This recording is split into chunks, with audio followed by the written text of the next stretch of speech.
Hello दोस्तों, नमस्कार। स्वागत है आप सभी का एक बार फिर हमारे YouTube channel GK Prince academy पर। तो हम लोग बात कर रहे थे जो है कंप्यूटर्स के चैप्टर वाइज जो है फैक्ट और क्वेश्चन का। तो उसी का नेक्स्ट प्रैक्टिस सेट होगा जिसमें हम देखेंगे, सॉरी नेक्स्ट चैप्टर होगा, चैप्टर नंबर 10, जिसमें हम देखने वाले आज डिस्कस करेंगे डाटा और डाटाबेस मैनेजमेंट सिस्टम क्या चीज़ें होती हैं, इससे संबंधित चीज़ें को जानेंगे। ठीक है, डाटा डेटा क्या होता है, डेटाबेस मैनेजमेंट सिस्टम क्या होता है, इससे क्वेश्चन जो है आपको जो है मिल जाते हैं एग्जाम में। तो चलिए इसी को आज हम डिस्कस करेंगे। ठीक है, तो सबसे पहले अगर हम बात करेंगे डेटा और डेटाबेस मैनेजमेंट सिस्टम, तो डेटा क्या होता है। तो डेटा देखिए, अगर हम बात करें, डेटा जो है फैक्ट है और जो इंफॉर्मेशन है उसका जो अव्यवस्थित संकलन है वो क्या कहलाता है, डाटा कहलाता है। ठीक है, डाटा वह तथ्य होता है जिसका स्वयं कोई विशेष अर्थ नहीं होता, परंतु एक उसका निश्चित जो है वैल्यू होता है। जैसे कोई भी संख्या हो गई, अक्षर हो गया, टेक्स्ट हो गया, ठीक है, चित्र हो गया, वीडियो हो गया, ऑडियो हो गया, ऐसे भी क्या हो सकता है, आपका डेटा हो सकता है। और डेटा के बहुत सारे प्रकार हैं। ठीक है, तो डेटा के प्रकार में अगर देखा जाए तो न्यूमेरिक डेटा हो गया, अल्फाबेटिक डेटा हो गया, ठीक है, अल्फा न्यूमेरिक डेटा हो गया, और इसमें साउंड डाटा भी आता है, ग्राफिक डेटा हो गया, वीडियो डेटा, ये सभी जो है डेटा के प्रकार में आते हैं। ठीक है, इंफॉर्मेशन क्या है, तो इंफॉर्मेशन जो होता है वो उपयोगी डेटा का वो समूह होता है जो डेटा के विश्लेषण और संकलन के बाद जो है प्राप्त किया जाता है, जिसके आधार पर कुछ निष्कर्ष निकाला जा सकता है। तो कंप्यूटर जो उपयुक्त निर्देश हैं और उसके जो है जिसके आधार पर कुछ निष्कर्ष निकाल सकते हैं। कंप्यूटर जो है उपयुक्त निर्देश या अनुदेश के आधार पर जो है डेटा को क्या करता है, सूचना में चेंज करता है। ठीक है, डेटा को क्या करता है, सूचना में चेंज करता है डेटा को। डेटाबेस, अब देखिए डेटाबेस की अगर हम बात करेंगे तो ये किसी विशेष उद्देश्य के लिए एक स्थान पर स्टोर्ड एक समान और आपस में जो है इंटर रिलेटेड डेटा को डेटाबेस कहा जाता है। डेटा को व्यवस्थित करके उसे विभिन्न सूचनाएं प्राप्त किया जा सकता है तथा उसका आवश्यकता अनुसार उपयोग किया जा सकता है। एक ही डेटाबेस का उपयोग एक से अधिक उद्देश्यों के लिए किया जा सकता है। ठीक है, डीबीएमएस, डीबीएमएस का फुल फॉर्म कभी कभी पूछ लिया जाता है, डीबीएमएस का फुल फॉर्म क्या है। तो डीबीएमएस का फुल फॉर्म ही बनता है डेटाबेस मैनेजमेंट सिस्टम। चलिए अब इसके तथ्य सारों को देखेंगे, इसमें क्या क्या क्वेश्चन किस तरीके से पूछे गए हैं, तब ज़्यादा जो है क्लियरिटी से पता चलेगा। ठीक है, पहला इसमें पॉइंट है कंप्यूटर एप्लीकेशन के लिए बनाने के लिए प्रयुक्त जो डीबीएमएस है, इसका अर्थ क्या होता है। तो इसका अर्थ क्या होता है, डेटाबेस मैनेजमेंट सिस्टम। ठीक है, डेटाबेस मैनेजमेंट सिस्टम होता है जो कि एक सॉफ्टवेयर या प्रोग्राम है जो कंप्यूटर का उपयोग करके डिजिटल डेटाबेस बनाने डेटा को जो है व्यवस्थित करने, उसमें परिवर्तन करने और उसे अपडेट बनाने, डेटा का साझा उपयोग करने और पुराने डेटा को मिटाने तथा नया डेटा स्टोर करने का कार्य डेटाबेस मैनेजमेंट सिस्टम करता है। डेटाबेस मैनेजमेंट सिस्टम क्या करता है, तो देखिए नीचे लिखा हुआ, डेटाबेस को क्रिएट करता है, मेंटेन करता है, कंट्रोल एक्सेस उपलब्ध कराने के लिए जो है प्रयुक्त एक सॉफ्टवेयर है। तो ये हो गया डेटाबेस मैनेजमेंट सिस्टम। ठीक है, के बाद कच्चे तथ्य मतलब कि रॉ फैक्ट जिसको कहते हैं, ये क्या कहलाते हैं, जबकि अर्थपूर्ण डेटा जो है बन जाता है। तो देखिए रॉ फैक्ट जो होते हैं वो डेटा कहलाते हैं, मतलब जो कच्चे तत्व होते हैं। असंकलित अव्यवस्थित संकलन जो होता है वो डाटा कहलाता है, जबकि जो अर्थपूर्ण जब डाटा होता है तो उसको हम कह दिया जाता है सूचना। ठीक है, उसको क्या कह देते हैं, जब कोई डाटा अर्थपूर्ण बन जाता है तो उसको सूचना कह दिया जाता है। अगला पॉइंट आया था अनप्रोसेस्ड आइटमों का कलेक्शन क्या कहलाता है, तो उसको डाटा ही कहेंगे, अभी पढ़ा इसके बारे में। इसके बाद नेक्स्ट पॉइंट है सुव्यवस्थित रूप से स्टोर्ड इंटर रिलेटेड डेटा का एक संगठित संग्रह जिसका प्रयोग मैनिपुलेशन और अपडेटिंग के लिए किया जाता है, तो उसको क्या कहते हैं, तो उसको डेटाबेस कहते हैं। ठीक है, किसी उपभोक्ता का नाम और पता क्या माना जाता है, तो उसको डेटा माना जाएगा। अगला पॉइंट है टेबल में रिकॉर्ड्स की सीरीज के रूप में इलेक्ट्रॉनिकली स्टोर्ड डेटा का एक कलेक्शन कौन सा है, तो वो डेटाबेस ही होगा। ठीक है, अब आगे आ जाता है आरडीएमएस का है। तो आरडीएमएस की बात करेंगे तो इसका फुल फॉर्म बनता है रिलेशनल डेटाबेस मैनेजमेंट सिस्टम। ठीक है, रिलेशनल डेटाबेस मैनेजमेंट सिस्टम, तो ये इसका जो है फुल फॉर्म बनता है। ठीक है, इसका क्या बनता है, ये फुल फॉर्म बनता है। चलिए अगले पॉइंट की तरफ चलेंगे। तो किसी संस्था में डेटाबेस एडमिनिस्ट्रेशन का फंक्शन होता है, क्या होता है, मतलब कार्य क्या होता है, डेटाबेस एडमिनिस्ट्रेशन होता है, उसका कार्य क्या होता है। तो संस्था के डेटाबेस में रखी जो सूचना है, इंफॉर्मेशन है, उसके प्रबंध तकनीक के लिए जो है जिम्मेदारी होती है इसका जो है। तो आंसर यहाँ पे ये हो जाएगा। चलिए अगला पॉइंट देखते हैं, इंफॉर्मेशन सिस्टम में अल्फा न्यूमेरिक डेटा क्या है। तो देखिए अल्फा न्यूमेरिक में आपका नंबर और अल्फ़ाबेटिक कैरेक्टर दोनों आते हैं, मतलब 1 2 3 आ जाए और साथ में ABCD भी आते हैं। तो इस तरीके से वो क्या होता है, अल्फ़ा न्यूमेरिक डेटा होता है। ठीक है। परस्पर संबंधित रिकॉर्ड्स के समूह को क्या कहा जाता है, तो उसको डेटाबेस कहते हैं। किसी व्यक्ति, स्थान, घटना या चीज जैसी सिंगल एंटिटी के संबंधी जानकारी डेटाबेस में कहाँ स्टोर होती है, तो रिकॉर्ड में होती है। ठीक है। अगला पॉइंट है, डेटा को छोटे से बड़े आकार के हिसाब से प्रदर्शित करने का सही क्रम क्या है। तो देखिए, डेटा को छोटे से रिकॉर्ड करने का जो विभिन्न क्रम है, यानी कि difference levels of data storage, तो सबसे छोटा इसमें बिट होता है। ठीक है। डेटा का सबसे छोटा प्रकार क्या होता है, बिट होता है। इसके बाद जो है करेक्टर होता है, उससे बड़ा, फिर आता है फील्ड, इससे भी बड़ा, फिर आता है रिकॉर्ड, इससे भी बड़ा, फिर फाइल, और इसके बाद सबसे लास्ट में डेटाबेस। तो सबसे बड़ा डेटाबेस होता है। ठीक है। सबसे बड़ा क्या होता है, डेटाबेस जो होता है, कई फाइलों का समूह होता है डेटाबेस, कई फाइलों का समूह होता है डेटाबेस। ठीक है। और फाइल जो होता है वो कई ऑफिस में कई रिकॉर्ड का समूह फाइल होता है, और जो रिकॉर्ड होता है वो एक ही विषय पर अलग अलग फील्ड में स्टोर किए गए डेटा को के समूह को रिकॉर्ड कहते हैं। ठीक है। और फील्ड जो होता है वो डेटाबेस में मूल डेटा के मान जिस स्थान पर स्टोर किया जाता है उसे उन्हें जो है फील्ड कहा जाता है। तो इस तरीके से ये चीजें होती है। चलिए अगले पॉइंट की तरफ बढ़ेंगे। अगला पॉइंट है, एक ही डेटा को कई जगहों पर सेव करना क्या कहलाता है, तो उसको कहते हैं डेटा रिडंडेंसी। ठीक है। जब एक ही डेटा को कई जगह पर जब उसको सेव करेंगे, सुरक्षित करेंगे, तो उसको क्या कहेंगे, डेटा रिडंडेंसी कहते हैं। ठीक है। डेटा रिडंडेंसी कहते हैं। तो ये याद रखिएगा, डेटा रिडंडेंसी क्या होती है। तो जो यदि एक ही डेटा को एक से अधिक स्थानों पर जब स्टोर किया जाता है तो उसको हम कहते हैं। चलिए, एक डेटाबेस में फील्ड क्या होती है, तो वो होती है टेबल ऑफ इंफॉर्मेशन, मतलब जानकारी की क्या होती है, श्रेणी होती है। जो फील्ड होता है डेटाबेस के मध्यक्रम में फील्ड, अगर पूछा जाएगा कि डेटाबेस में फील्ड का मतलब क्या है, तो जानकारी की सीरीज होती है। चलिए, डेटाबेस में प्राइमरी की का क्या उद्देश्य है, प्राइमरी की, तो प्राइमरी की जो होती है रिकॉर्ड का यूनिक ढंग से पहचान करती है। ठीक है। प्राइमरी की क्या करती है, रिकॉर्ड का यूनिक ढंग से क्या है, पहचान करती है। तो ये चीजें आप लोग याद रखिएगा। ठीक है। डेटाबेस से सिस्टम में अगर आपको कहीं प्राइमरी की पूछा जाएगा तो इसका मतलब किसी डेटाबेस में प्रत्येक रिकॉर्ड या रो का एक विशेष यानी कि यूनिक पहचान होता है, जिसे प्राइमरी की कहा जाता है।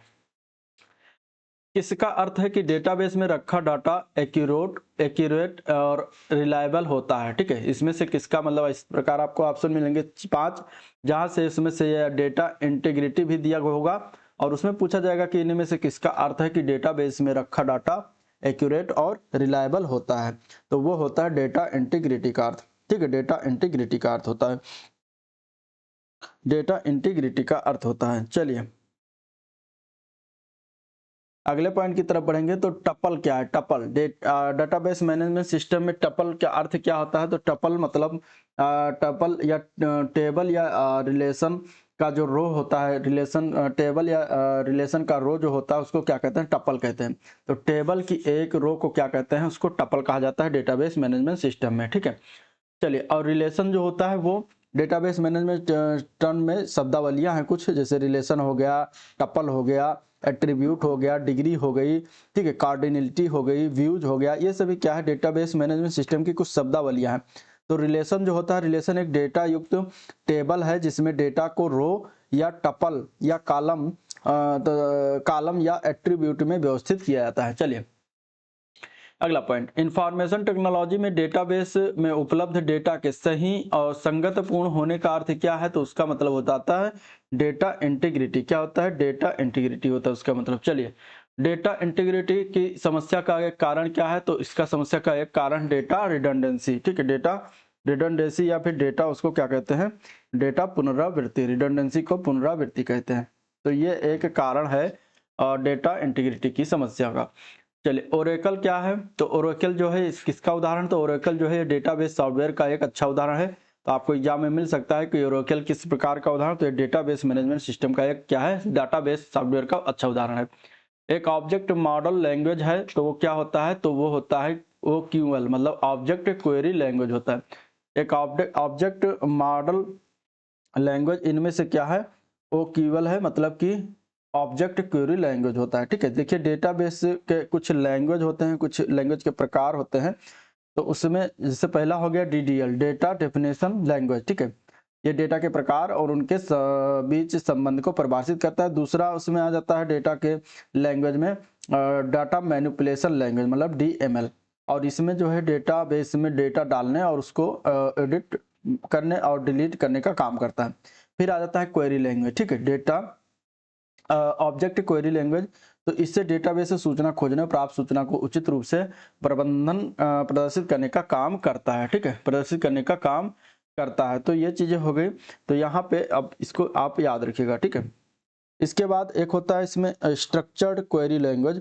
अब इसमें उपरोक्त तीनों जो बताया गया कार्यों को एक साथ करने में सक्षम डेटाबेस लैंग्वेज होता है।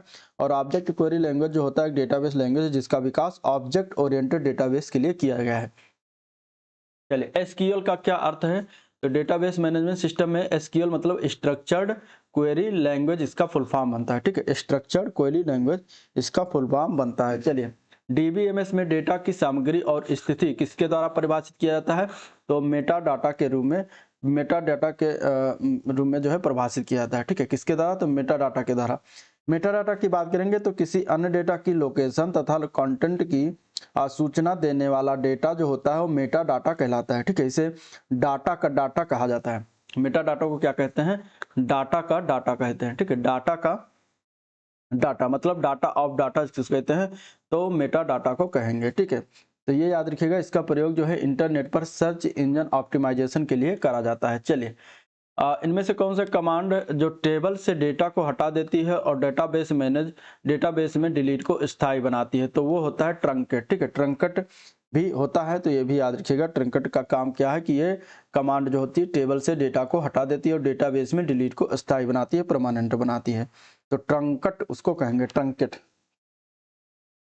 चलिए, डेटा को लॉजिकल सीक्वेंस में अरेंज करने को क्या कहा जाता है? तो डेटा को जब लॉजिकल सीक्वेंस में अरेंज करते हैं तो उसको कहा जाता है सॉर्टिंग करना। क्या कहते हैं? सॉर्टिंग करना। तो यहाँ पे आंसर हो जाएगा इसका सॉर्टिंग आंसर हो जाएगा, ठीक है।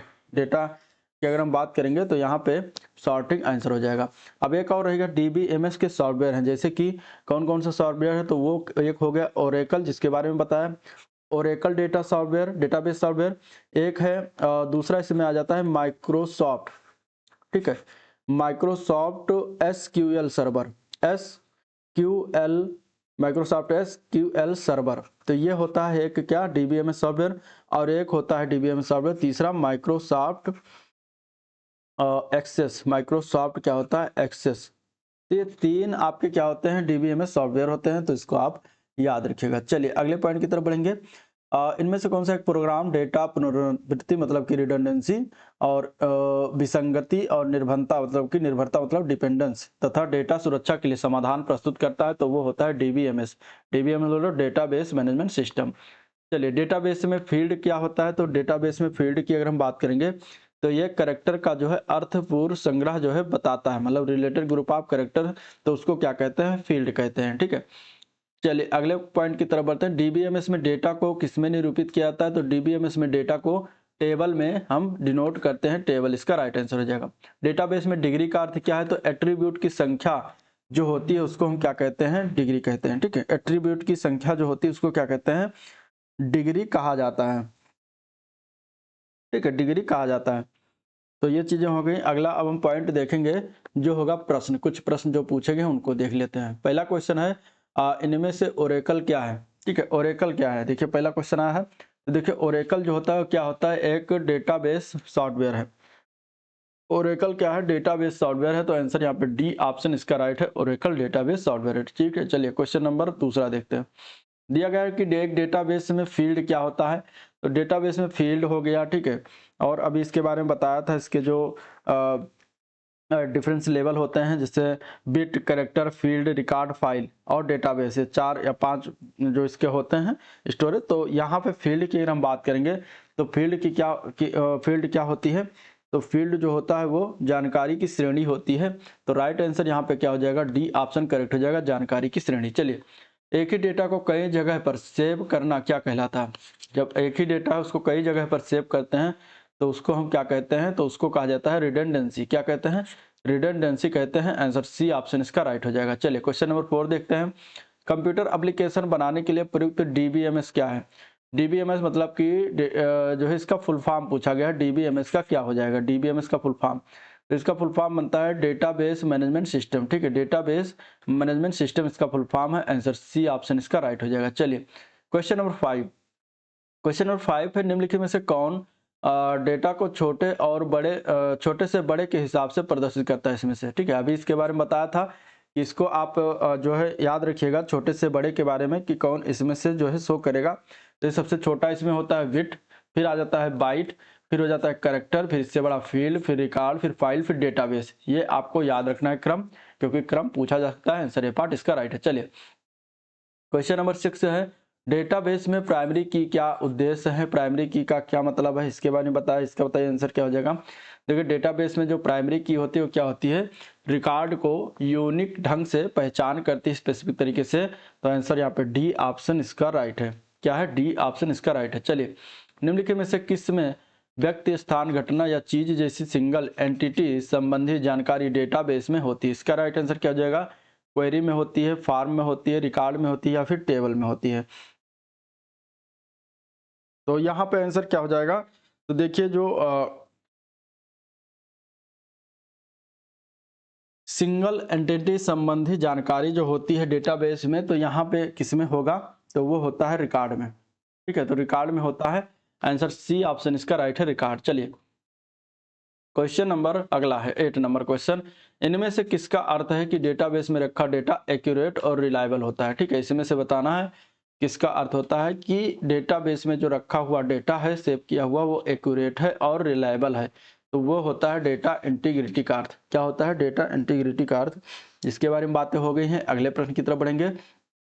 क्वेश्चन नंबर 9, बताना यहाँ पे कि डेटाबेस मैनेजमेंट सिस्टम क्या होता है। ठीक है, आपके ऑप्शन दिए गए इस प्रकार, और यहाँ पे आपको बताना है कि इसमें से कौन सा सही है डीबीएमएस के बारे में। ठीक है, डीबीएमएस पहला दिया गया है कि डेटाबेस को क्रिएट, मेंटेन और कंट्रोल एक्सेस उपलब्ध कराने के लिए यह प्रयुक्त हार्डवेयर है। तो क्या है, सही है, तो गलत है, हार्डवेयर नहीं है, मैंने सॉफ्टवेयर बताया था। ठीक है, दूसरा है डेटाबेस को क्रिएट, मेंटेन और अनकंट्रोल बनाने के लिए प्रयुक्त हार्डवेयर। तो यहाँ पर भी गलत हो जाएगा, हार्डवेयर हमने नहीं बताया था। ये क्या है, डेटाबेस मैनेजमेंट सिस्टम, ये सॉफ्टवेयर होता है। तो सी पार्ट है, डेटाबेस को क्रिएट, मेंटेन और कंट्रोल एक्सेस उपलब्ध कराने के लिए प्रयुक्त सॉफ्टवेयर है। तो ये ऑप्शन सही है, सी ऑप्शन इसके लिए बिल्कुल परफेक्ट है। ठीक है, डी ऑप्शन में देखिए यहाँ पे अनकंट्रोल लिखा है, इसलिए गलत हो जाएगा। तो ये भी आपको ध्यान में रखना है। चलिए क्वेश्चन नंबर 10 देखते हैं। क्वेश्चन नंबर 10 क्या है, दिया गया है कच्चे तथ्य यानी कि रॉ फैक्ट्स जो होते हैं क्या कहलाते हैं, जबकि अर्थपूर्ण जो डाटा होता है वो उसको क्या कहा जाता है, ये बताना। ठीक है, शुरुआत में ही मैंने बताया था कि जो रॉ फैक्ट्स होते हैं उसको हम कहते हैं डेटा।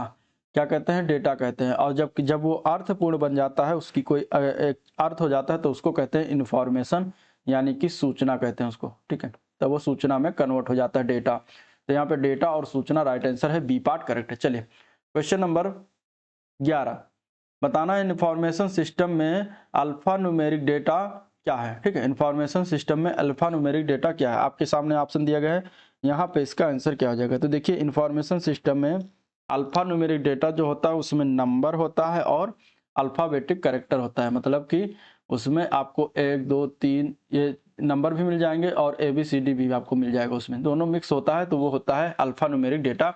आंसर बी ऑप्शन इसका राइट है। चलिए अगला प्रश्न, टपल क्या है। टपल के बारे में बात कर रहे हैं। टपल क्या है, टपल पूछा गया है। टपल की अगर हम बात करेंगे तो ये क्या होता है, टेबल की एक रो जो होती है उसको कहते हैं टपल।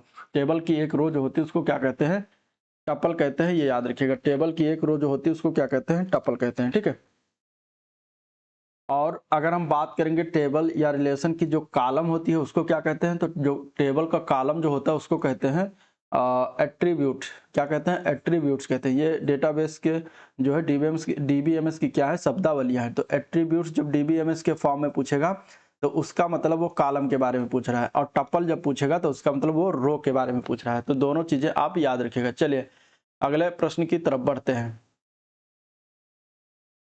परस्पर संबंधित रिकॉर्ड के समूह को क्या कहा जाता है। ठीक है, अब रिकॉर्ड का समूह जो होता है उसको क्या कहते हैं, तो रिकॉर्ड के समूह की अगर हम बात करेंगे तो उसको कहा जाता है फाइल। ठीक है, क्या कहते हैं, फाइल कहते हैं। यूटिलिटी फाइल इसका आंसर हो जाएगा, ए पार्ट करेक्ट है। एक मिनट, यहाँ पे सी पार्ट दिखा रहा है, पर संबंधित रिकॉर्ड के समूह को क्या कहा जाता है? आपस में संबंध कई रिकॉर्ड के समूह जो होता है उसको फाइल कहा जाता है। फाइल में प्रत्येक रिकॉर्ड एक ही फील्ड के द्वारा होता है। ठीक है, यहाँ पे आंसर बताया गया है डेटाबेस। और डेटाबेस जो होता है वो क्या होता है? ये फाइलों का समूह होता है। ठीक है, फाइलों का समूह होता है। तो यहाँ पे एरर किया गया है, यहाँ सी ना, ए पार्ट सही होगा, सी पार्ट नहीं होगा। सी पार्ट जो होता है वो फाइलों का समूह होता है। पूछा गया रिकॉर्ड के समूह, तो रिकॉर्ड के समूह जो होता है फाइल होता है। ठीक है, तो ये ध्यान में रखिएगा। चलिए यहाँ पे ए पार्ट सही है। अगले प्रश्न देखते हैं, क्वेश्चन नंबर 14 देखते हैं। किस शब्द का आशय है कि एक ऐसा व्यक्ति जो बिना किसी प्राधिकरण के कंप्यूटर सिस्टम में सेंध लगाकर घुसता है, जालसाजी के उद्देश्यों के लिए जानबूझकर वेबसाइट को विकृत करता है। तो इसमें से किस शब्द के लिए सुटेबल बैठता है? तो वो शब्द है क्रैकर। आंसर यहाँ पे सी ऑप्शन इसका राइट हो जाएगा, क्रैकर। चलिए क्वेश्चन नंबर 15, जब किसी वेबसाइट के ग्राहक नकली नेटवर्क यातायात के बाढ़ के कारण इसे एक्सेस करने में असमर्थ होते हैं तो इसे निम्नलिखित में से किस प्रकार से जाना जाता है? वायरस कहते हैं उसको, ट्रोजन हॉर्स कहते हैं, क्रैकिंग कहते हैं, या फिर डिनायल ऑफ सर्विस अटैक कहते हैं। तो यहाँ पे इसके लिए आंसर क्या हो जाएगा? तो इसका आंसर है डी पार्ट, ये डिनायल ऑफ सर्विस अटैक होता है। ठीक है, चलिए क्वेश्चन नंबर 16, सॉरी, डेटा प्रविष्टि को निम्नलिखित में से किस विकल्प के द्वारा अधिकृत नहीं किया जा सकता? इनमें से तो वो होता है COM। COM के द्वारा जो है अधिकृत नहीं कर सकते, तो आंसर यहाँ पे सी ऑप्शन करेक्ट हो जाएगा। ठीक है, तो ये था ओवरऑल वीडियो जिसको हम लोगों ने देखा, डिस्कस किया। अगर वीडियो पसंद आया तो लाइक करिए वीडियो को, चैनल को अभी तक सब्सक्राइब नहीं किया है तो सब्सक्राइब कर लीजिएगा। ठीक है, और साथ ही साथ शेयर भी करिएगा। तो ये था जिसको हम लोगने देखा, डिस्कस किया। अगला जो चैप्टर होगा वो होगा चैप्टर नंबर 11, जिसमें हम बहुत ही इम्पोर्टेंट चैप्टर है, नेटवर्क से संबंधित चीज़ों को जानेंगे। ठीक है, नेटवर्क से संबंधित चीज़ों में जानेंगे किस प्रकार के नेटवर्क होते हैं, नेटवर्क क्या होती है, उसमें जो टोपोलॉजी होता है, टोपोलॉजी से क्वेश्चन आता है, नेटवर्क टोपोलॉजी से, वो सभी चीज़ें हम इसमें विधिवत अगले चैप्टर में जानेंगे। ठीक है, और इसमें हब हो गया, स्विच ब्रिज नेटवर्क गेटवे हो गया, मोडम हो गया, वाईमैक्स हो गया, ब्लूटूथ है, मतलब जितने भी नेटवर्क से रिलेटेड चीज़ें हैं वो सभी बहुत बेहतरीन चैप्टर है, तो उसको देखना मत भूलिएगा। तो चलिए आज का वीडियो इन प्रिंट करते हैं, मिलते हैं नेक्स्ट वीडियो में, तब तक के लिए थैंक यू।